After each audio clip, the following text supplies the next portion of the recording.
সানভি আমার বড় মেয়ে। আমার মেয়েকে আমি জানতে পারছি বিভিন্ন গণমাধ্যমের সোশ্যাল মিডিয়ার মাধ্যমে, রুবায়েত ফাতেমা তুনি যে তার মা, সে আমার মেয়েকে সানভিকে লন্ডনে পাচার করে দিতে যাচ্ছে একজন ক্রিমিনালের কাছে, রাসেল নামের অথবা সিদ্দিক নামের একজন ক্রিমিনালের কাছে।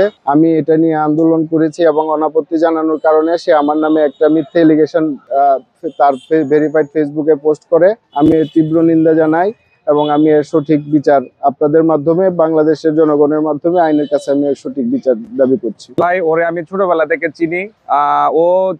ও আমরা সবাই চাচ্ছি সানভি কিশোরগঞ্জে ফেরত আসুক। কিশোরগঞ্জের মেয়ে কিশোরগঞ্জে ফেরত আসবে। ওরে আমরা কেউই চাচ্ছি না যে বিদেশে ওরে নেওয়া হোক। ওর এখন উঠতি বয়স। ওর বাবা বা আমরা সবাই চাচ্ছি ও কিশোরগঞ্জে থাকবে, কিশোরগঞ্জের আবহাওয়ায় বড় হবে, আমরা ওরে পড়াশোনা করাবো। আর এখানে শুয়েব বলা অনেক ধরনের ব্লেম দেওয়া হইতেছে। আমরা ছোটবেলা থেকে একসাথে খেলাধুলা করে বড় হয়েছি, ওরে আমরা ভালো করে চিনি। ও খুবই ভালো ছেলে, খুবই ভালো ছেলে এবং হয়তো টাকা পয়সা কম থাকতে পারে কিন্তু সম্ভ্রান্ত ফ্যামিলির ছেলে। হ্যাঁ, আমরা সবার কাছ থেকে দোয়া চাই, দেশবাসীর কাছ থেকে দোয়া চাই যেন আমরা সানভিরে কিশোরগঞ্জে ফিরিয়ে আনতে পারি। আর আমরা দেশের বাইরে সানভিকে কোনো অবস্থাতেই যাইতে দিব না। এই জন্য আমরা আল্লাহর কাছে আমরা দোয়া করি এবং আপনারা সবাই সাহায্য করবেন এই বিষয়ে।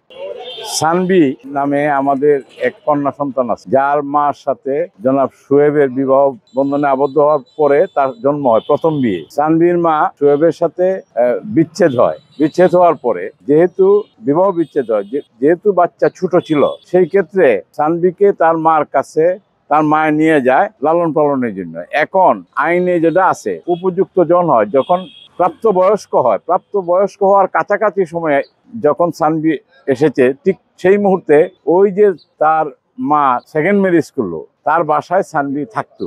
ইতিমধ্যে ওই সেকেন্ড যে ম্যারেজ করতে যে তার হাজবেন্ড মারা যাওয়ার পরে সানভির মা, তার সম্বন্ধে আমরা সম্পূর্ণ কোনো মন্তব্য করি না, আবার একটা বিয়ে করে। উচ্চবিলাসী মেয়ে লন্ডনে এক ছেলেকে বিয়ে করে এবং সে এখন সানভির বয়স 11-12 বছর প্রায়, সে লন্ডনে পাড়ি জমাইতে চাইতেছে। জনাব শুয়েব সম্ভ্রান্ত মুসলিম পরিবারের মানুষ হিসাবে তার মেয়েকে দেশের বাইরে দিতে চাচ্ছে না, কারণ সৎ পিতা বলতে ইসলামে কোনো কিছু নাই। আমাদের আবেদন হইল যে সানভিকে তার পিতা মাতা এবং দাদা দাদুর কাছে ফেরত দেওয়া হোক, কারণ তার দাদা দাদু ওই সানভির জন্য অসুস্থ হয়ে গেছে। পিতা তো অসুস্থই, তার দাদা দাদু অসুস্থ হয়ে গেছে। এরা সামাজিক মানুষ। আমাদের আবেদন হইল সানভিকে তার পিতা মাতা এবং দাদা দাদু